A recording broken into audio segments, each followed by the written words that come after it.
So Boston didn't quite go the way I wanted, but it kind of went the way I expected it was going to go. 10 weeks before the Boston Marathon, I ended up straining a hamstring as I was implementing some high intensity speed work at the track, which made me take a couple weeks off.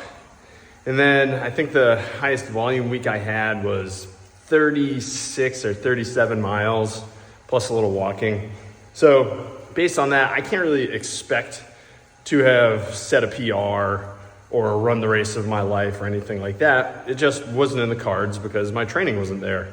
So my expectations were kind of unknown. And I actually held my previous marathon pace about 6:50 to 6:55 for the first 17 miles, surprisingly. Rolled through the hills, or the downhill, okay, but then as soon as I hit the Newton Hills, I just knew my legs just weren't there. And I was basically running off effort pace at that point. And so even at an 8 to 8.5 minute mile, my watch was telling me I was running at the effort pace of like a 6:30 to 6:45, which is basically just telling me my heart rate was super high.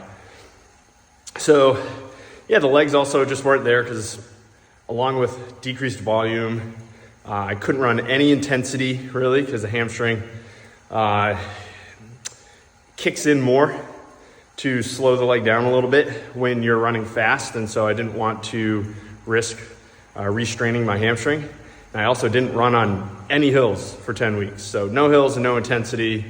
So basically a 17-mile long run plus a slow hill workout is what I did. And like I said, it wasn't a PR. I got a 3:13, which is 4 minutes faster than 2 years ago. So, I mean, that's good with less mileage. So fitness is better than 2 years ago. That's good, but way different course, way different fitness and training block than Chicago where I ran 2:59. So, it is what it is. And back to the drawing board. I'm giving myself a couple weeks here of kind of just playing around and get back into running a little bit. Legs are definitely tired still. We're about 8 days after the marathon at this point. Done a couple runs, like 5 miles, 8 miles, 5, 7, and 8. So feeling okay there, but just really running at an easy conversational pace. And next thing on the books, I have a half marathon on my birthday, like the day after my birthday, end of June.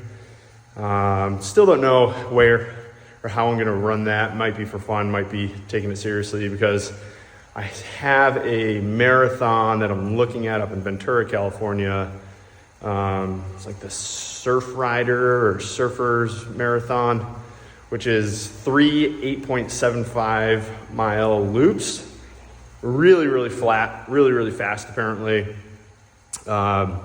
But I don't have to travel, don't have to get a hotel room or flights or anything for that one. Just drive up the morning of, save myself a couple bucks. These things are getting expensive to fly around to. So yeah, I think that all in all, I have to be happy with my results. I don't think I could have run better based on my training. So I have to be happy with that. I didn't re-qualify for Boston with this Boston, but my Chicago time actually falls within the window for the 2026 Boston. So I have a time with about a 5.5 minute buffer, fingers crossed. But I might not even run Boston if I qualify, we'll see. I know my wife wants to run the Paris Marathon, so that would be pretty cool. That's why I'm doing a local one in the fall for myself. So all in all, it sucks to put in 16 to 20 weeks worth of work for a subpar marathon, but it's a learning experience. When you try to perform highly, you're kind of sitting on razor's edge of injury and performance. And so I tipped the scales into injury halfway through my block, and I got what I got. But it's important to know that I worked on my environment, my sleep, my food, all that stuff. So lots to learn, lots to do. That's all it is. These marathons are really just checkpoints along the way to a mission with no end. As Nike said, there's no finish line. And if you look at it that way, it's just another long run. It's important. There's a lot of pomp and circumstance, but in reality, it's a race, it's a run.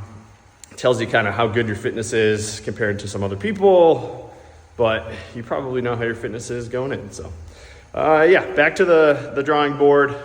Like I said, about another week or so of kind of just free form, doing what I want, going out for as long as I want. So yeah, we'll keep checking in along the way. See you later.